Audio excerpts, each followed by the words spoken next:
Good morning, good evening, or good afternoon, depending on what side of the pond you're on, and welcome to an extra special edition of Across the Pitch. My name is Phil Kennedy. I'm here with my co-host, Tony Robinson, where we're going to introduce to the world for the first time Accrington Stanley's brand new commercial director, Warren Eastham. Thank you for taking the time to join us today, Warren. How are you guys doing today?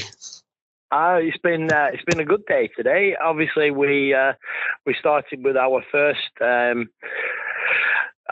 sale of tickets for our new fantastic FA Cup draw with Liverpool. So a lot of activity around the club today. It's always good when we have something exciting to shout about, and it was one of them today. Very busy down at the ground. So all good. Well, thanks for joining us, Warren. It's Tony here. Phil, just to give you a background, Phil's over is in Phoenix, sunny Phoenix, and I'm up in the Toronto area. So we're it got down into the 40s here today, Tony. So that's Fahrenheit too. Don't go there with the weather. You mentioned Liverpool. That's obviously taking question one off my list because we were going to touch on that. But just before we go into that, just about yourself. I mean, you came over in August of this year as a commercial director, and I watched your interview with Murray Dawson, who does a lot of work for Amazing Accrington, and you told us a lot about yourself. One thing I found interesting. Is that you have a cricket background. Do you want to just give us a sort of a touch on what your cricket experience is? Because Phil has no idea what cricket is. So, well, it's something that I was born into really with parents that were heavily involved in cricket, local cricket. There was members or sort of organisers of the Supporters Association at East Lancs Cricket Ground, which was a fantastic club, which they used to call headquarters back in the day. And I joined there when I was 7 years old, and I suppose got the bug. And I'd never stopped until last year, actually. At 55 years old, the body doesn't want to carry on with the running between the wickets and the fielding. Certainly doesn't stand up to the test anymore. But it's something I've loved ever since a young age. The social scene, the long weekends, and I've always been able to contribute, within cricket. So. It's just been a really big part of my life. I met my current partner, cricket clubs, 20 odd years ago now, and my family are still heavily involved. In fact, I'm sat in the Working Man's Club now in Reed, next to the cricket club, where they're getting together to talk about next year's professional. So that sounds good. So it's just been part of if you love the sport, you tend to spend a lot more time in it, and long time will that continue, because I'm still a big part of the club. It's just great. Love of the sport. I mean, that's why we're all here right now. I think that's brilliant. Yeah, I was just going to ask Warren if he described himself as an all-rounder. Yeah, well, I've gone from an all-rounder to being all-round. Hey, as long as you're buying those rounds, I'll be for all the rounds myself. I think baseball over here, cricket is to baseball, like in England where baseball is to cricket. I think there's the only similarities really I can see is there's a bat and ball in each sport, and after that there's no common theme between the two games. But anyway, I just wanted to sort of touch on a announcement that came out just about 6 or 7 days ago, and with announcing the changes in the management structure. And all I can say is, Warren, you don't mess around, do you? You've only been there a few months, and you're you don't mess around. Well, I think there's a lot of things to be said about that. It's when Andy bought the club nearly 10 years ago now, he had a very simple idea of what he wanted to do with the club, and first of all was to save it, secondly was to build it, and then finally to manage it. Now, David Burgess, who's a great guy who's been on that journey with him, he's now 64 and looking, to take things a little easier as he reaches retirement. He's not giving up by any shadow of the imagination, but he wants to take a slight step back, and I've probably come in with a bit of gusto in willing to change things and really push a few things through. And I think hopefully Andy likes what he sees, and that he sees that as something that will continue with, and that I'm the right guy to do it for him. And it's a team game, is this. It's it's not just down to me, and it certainly isn't something that's just going to come straight away. There is a transition that we've got planned. So even though I take the title in January, there is predominantly a date in September where that will come to full fruition when David takes a proper step back. But there's a lot. The way I see things is this is really the beginning of the future of the club in many ways with this progression plan. It is, and it's an exciting place to be. I've been a friend of Andy's for many years, and there's a lot of things that people don't know about Andy and the good things he does, not just at Accrington, but in local community and supporting local entities, and he's I've been a part of that journey. So I think there's an element of trust that comes with that he trusts me to come in and do the job for him. So I hope I can repay him with that trust. Well, I've done some research on Andy's business outside of Accrington, and I know he does some amazing things. Like I've read that Wham, does a lot of recycling plastics out of the ocean and things that are building for a sustainable future for the whole planet, not just for Accrington. Yeah, well, I mean, you hit a buzzword there, and certainly for Accrington Stanley, the buzzword is sustainability, and it's very, very difficult, to create that environment within football. If you look at football in general, sustainability is something that is very, very difficult to achieve, and most football clubs around aren't achieving it. In fact, with the current government budgets, etc., it's become an even more impossible job. But you have to try. You have to do the things that are right, and sometimes you'll upset a few on the way. Andy knows that, and the nice thing about him is he wants to be transparent in that journey. He'll always tell you the truth. He'll always tell you where the money is. He'll always tell you what money's coming in and what's going out. He's probably one of the most grounded people I know. And we want to continue being transparent because it's important to the fans. It's important to the employees that we do that. And Andy's got to 60 now. He's got a big business that he's looking after, and there's we've had some effect on that again due to government, the recent government changes. So it's the right time really for him to be able to step away and look after his own, but with an eye on, obviously keeping an eye on Stanley and making sure that it's financed properly and that we do things in the right manner. Yeah, Andy, as you said, he is the one thing you have to. Everybody agrees upon is transparency, which I believe is a good thing. Yet there's sometimes that fans give him a pushback, or he gets sort of negative comments from people online, which is, they'll throw the stuff at him. But to Andy's credit, he's transparent and gives every information for the club. And one of the things that I noticed he mentioned the other day in one of his comments was that last year, and I'm assuming it's the last fiscal year, is that the club lost around £1 million, and then there's an added to that is about 150,000 additional loss from because of the government. That sounds like a lot of money, and what are the plans, or are there plans to try and address that in the way of additional revenue streams? Well, obviously, when we're looking at revenue streams, we have to work with what we've got. So, control the controllables is never going to keep everyone happy.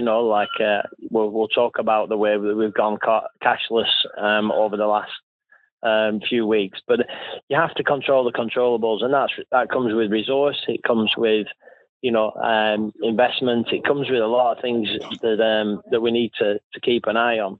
But if you look at Accrington Stanley in general, it needs an element of luck each year to be able to balance the books. So if you take, for instance, most balance sheets will be really clear. Football is very different. It has a line in the balance sheet, which we call football fortune. And football fortune is the unpredictable. It can create a win, and and if there's nothing in it, it can create a loss.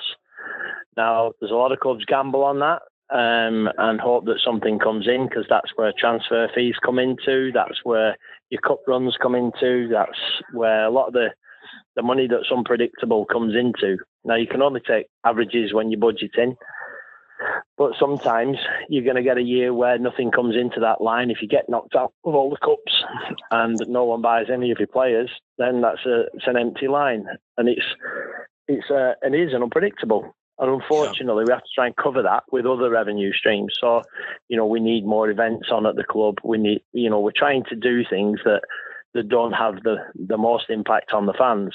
The easiest way will be to put all the prices up and make sure that we make more from what we've got.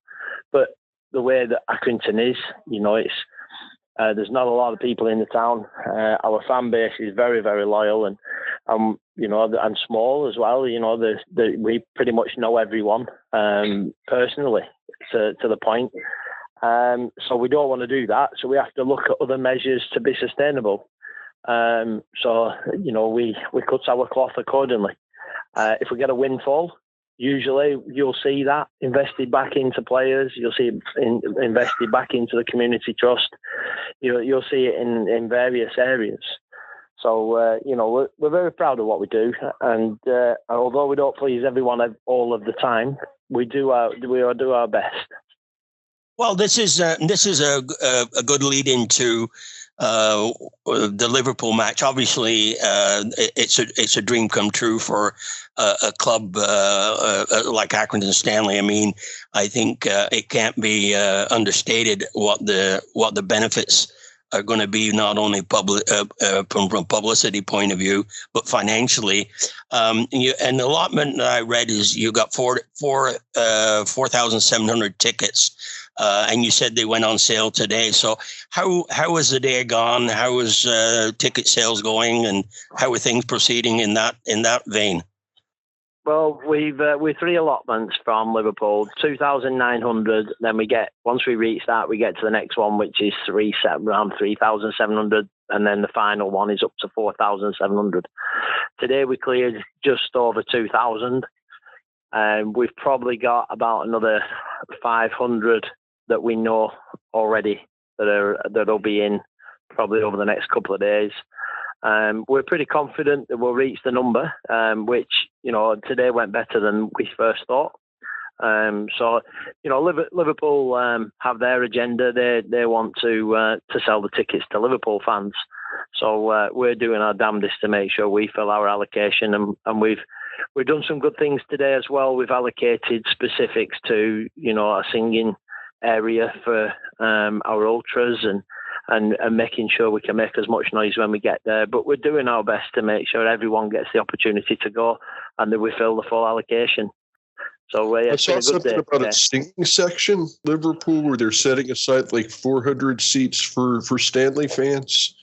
Yeah, well, the way that the ultras are something pretty special. They create it's almost like what's the best way I can describe it?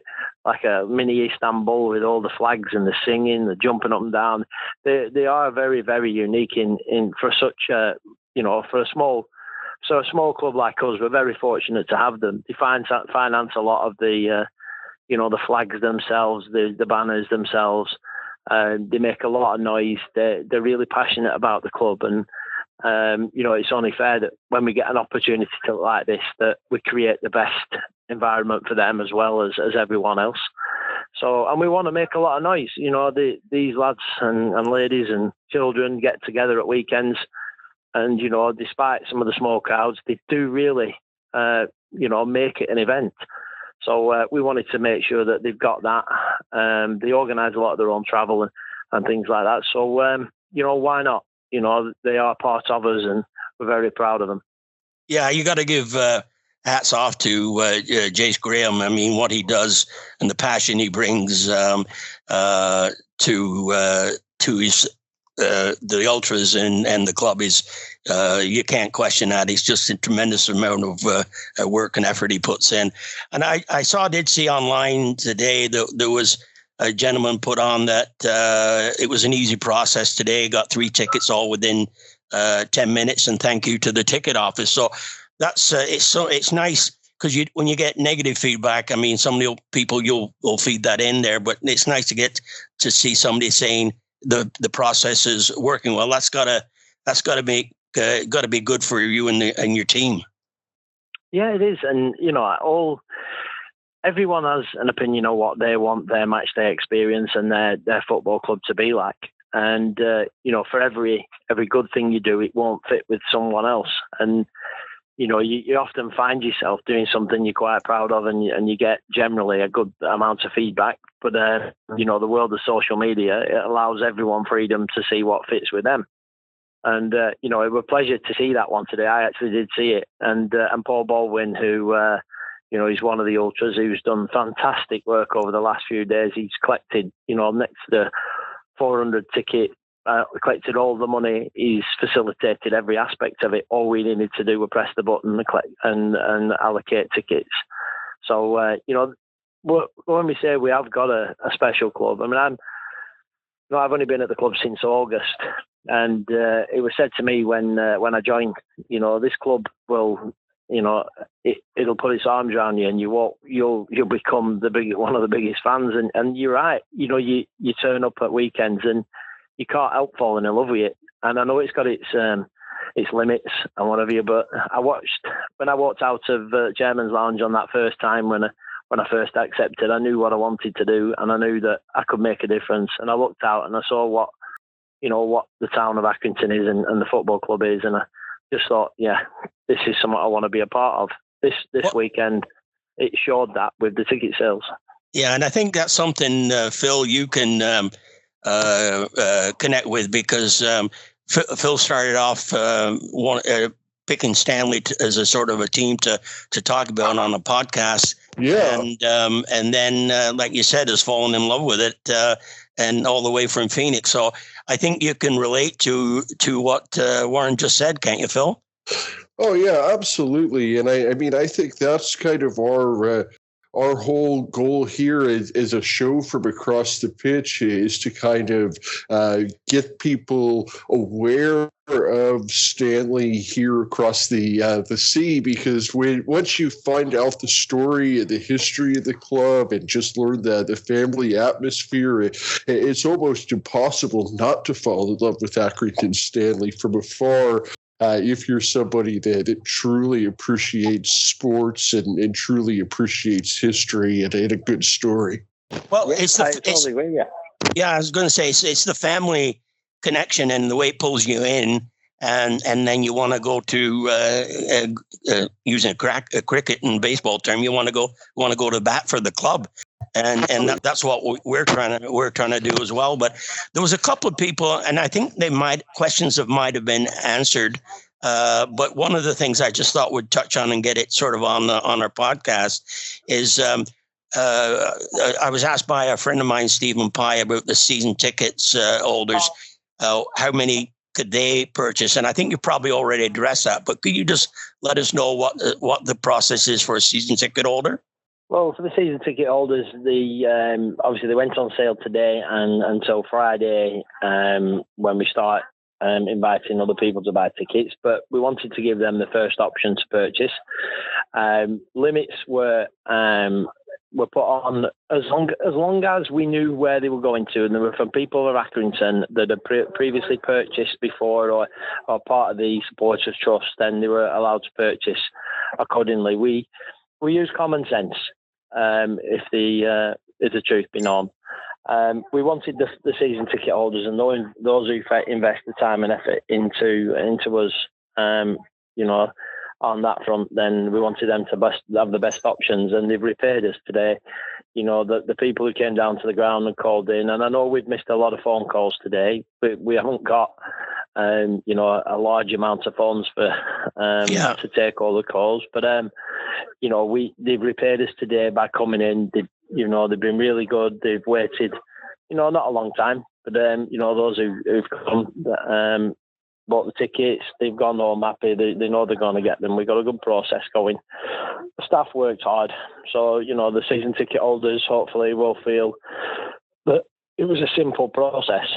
So I will continue that now over the next couple of days, and we'll reach out to those who are struggling through distance or through phone calls. So no one will get left out. Yeah, and that's another question that I saw was, and in the UK, there's a lot of Accrington Stanley fans that are scattered throughout England, and make a trip up to the WAM once in a while, or go and see them when they travel when they play down south. One of the fellows, a fellow by the name of Keith Horner, mentioned that he lived in London and not a season ticket holder. Would he have to wait for general sales before he could sort of address that? If he's a season ticket holder, and I'm not supposed to say but general sale, because Liverpool are quite strict on what they do. But what we say is, let's say stakeholders. So stakeholders, yes, we will make sure if they make themselves known to us, we will make sure that everyone gets looked after. The idea is this is for the whole of Accrington. Obviously, supporters first, then for the whole of Accrington to come and enjoy. It's only a small town, so we want to take as much of that with us to Anfield and have a great day and enjoy it. So, I've always put myself out there. My mobile number's always floating around somewhere, and if someone feels a need or they're struggling, then my number's always there for them to call. Yeah, and I think that's a key. Is again, we talked about transparency and being available, and that's what you're doing now. Just before I turn it over to Phil, because I know he's got a question subject he wants to touch on. Have you done any ballpark projections yet as to what the revenue return might be for this match? For the match, yeah. Well, basically, I can be perfectly honest. The early stages, obviously, we get 85,000 for being on TV. If we lose the game, we get 25,000 for losing the game. It's again incredibly different. It's over 100,000 if we were to win the game. But I wouldn't really be putting that on the balance sheet as confident as I'd love to be. But then, obviously, the fixture itself, you get 45% of the gate receipts. Now, we've been informed that we will sell every ticket at Anfield, so there is going to be a crowd of around 62,000, which should equate all into a good 500,000 plus. Wow. I mean, that's massive. Incredible. Now, and maybe this is a question that you can't answer or for whatever reason, but I'm just going to ask, is that money is one of those you talked about earlier on about on your football spreadsheet. Fortune. Yeah. Is this money going in to pay the debt or into the club or to buy players? Because I know people will, when they see this money, they'll say, oh, we're going to buy somebody or whatever. Do you have any information you can sort of relate to people as to the plans for that income?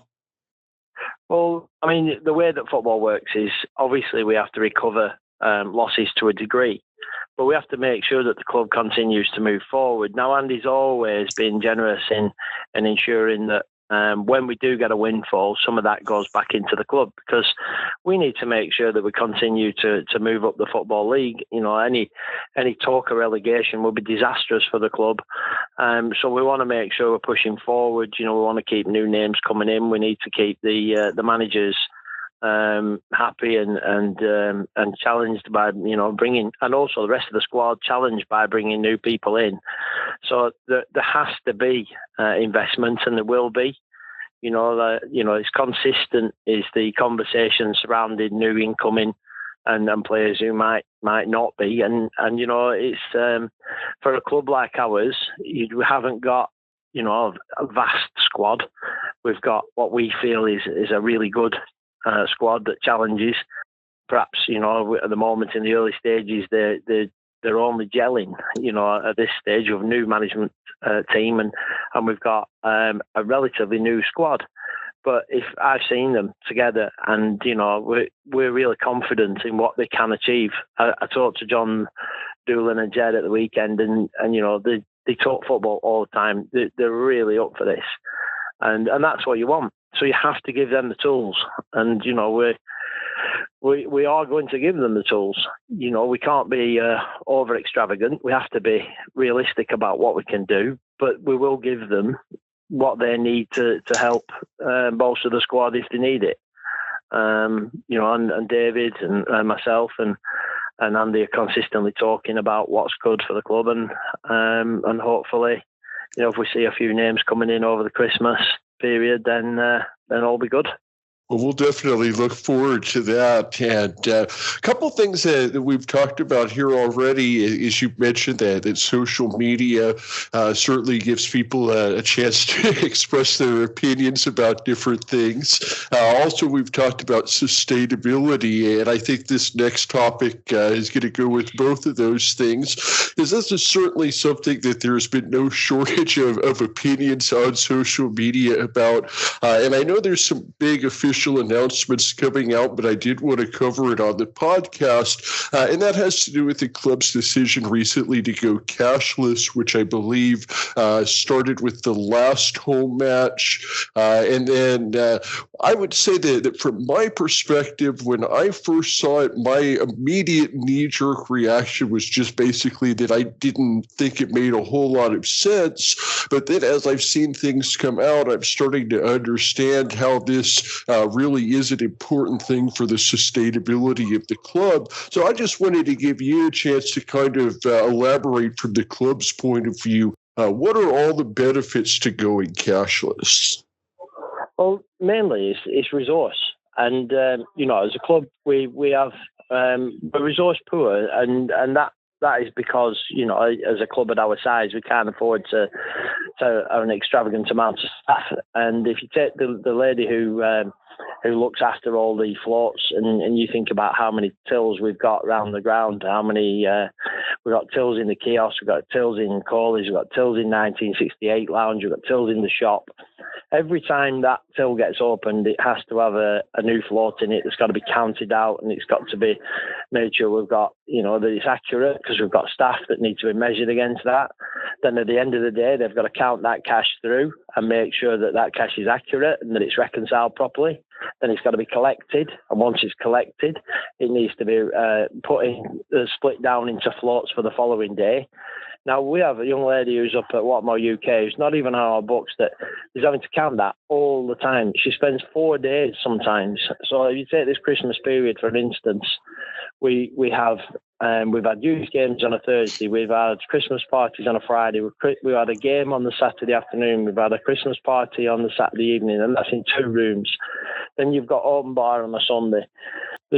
Each time you do that, you have to generate a new float, and you have to reconcile it. You have to make sure that the cash is transferred. It's got to be banked, and it all carries a cost. Now, the alternative to that is we pass the cost on, and we don't want to do that. That we understand that people only have a certain amount of money, and we want to make sure that what enjoying the day at Accrington Stanley is affordable, and we're trying to keep costs down. And unfortunately, that means sometimes we have to make changes to our cost line. And this is a simple one that 95%, if not more, of the Football League have embraced. Now, every single club will have its people who push back against it. And, there are a certain number, but most clubs that have been doing it for a while now, it's just standard procedure. And I do understand that, there are people who this affects more than others, but the reality of it is that it does have a major impact on our cost line. And, most people now have the ability to pay by card. Now, I think if you went through all the clubs in the EFL, and that's what the general consensus, nearly all clubs will have a few people that don't like it, but most of them will put up with it because they understand what it means. And it was a simple decision, really, because of what it costs to process cash. And it's something that we're quite resolute on, that we understand that it is a necessity for us to do. So hopefully over time people will understand and go with it. That was good. Thanks for explaining that, Warren. That was a timely question, Phil, because it was one of our listeners put the question forward to Deborah Phillips, who is also the club.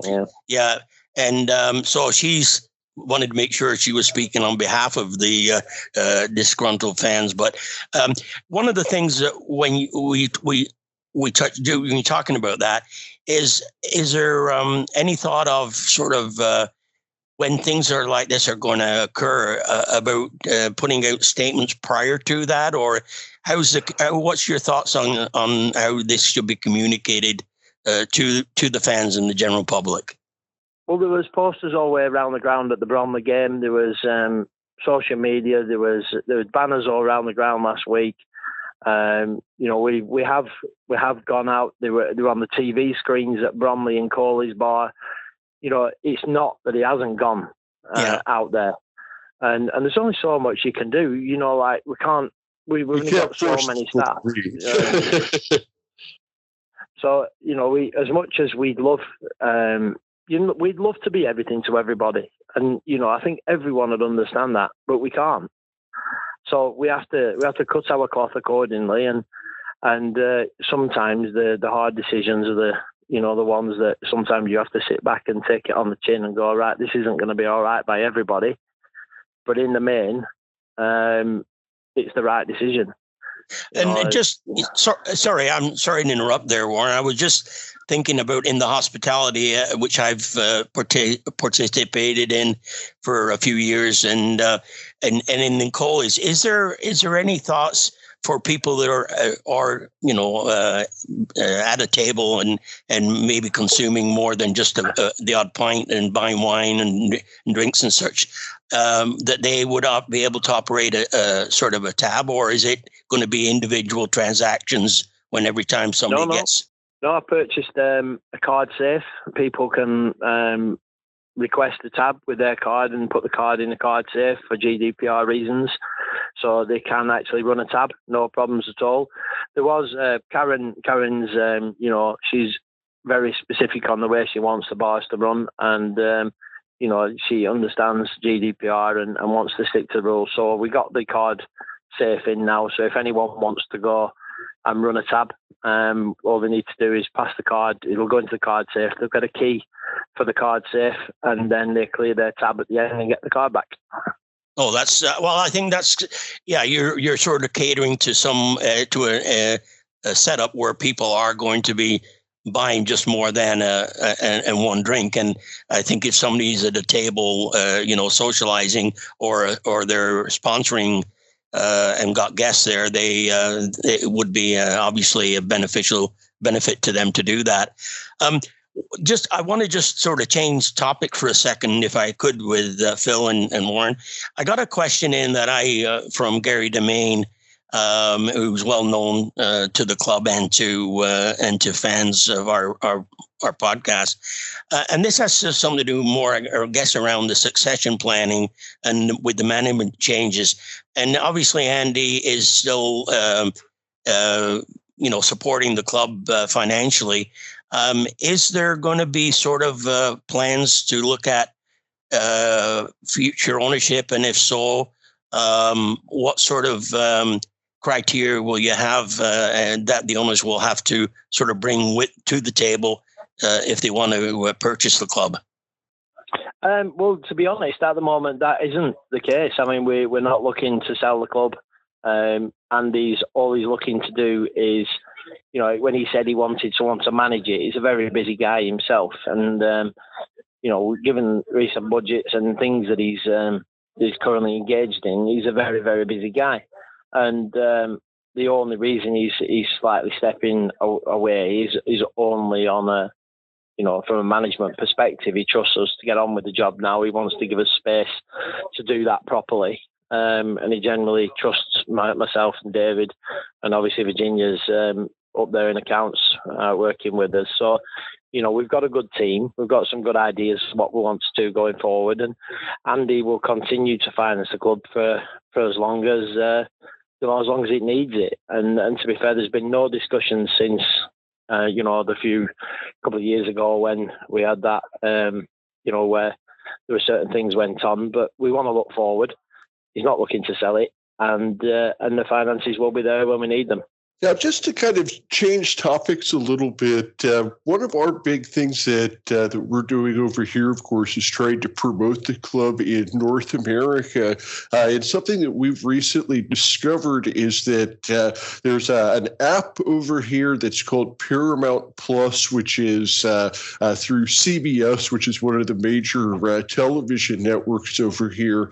What we've discovered is that through the Paramount Plus, which is a subscription that many people already have, that there's a large number of EFL games available from the championship all the way down to League Two, including Accrington Stanley. For instance, the Accrington and Fleetwood match is going to be available on Paramount Plus.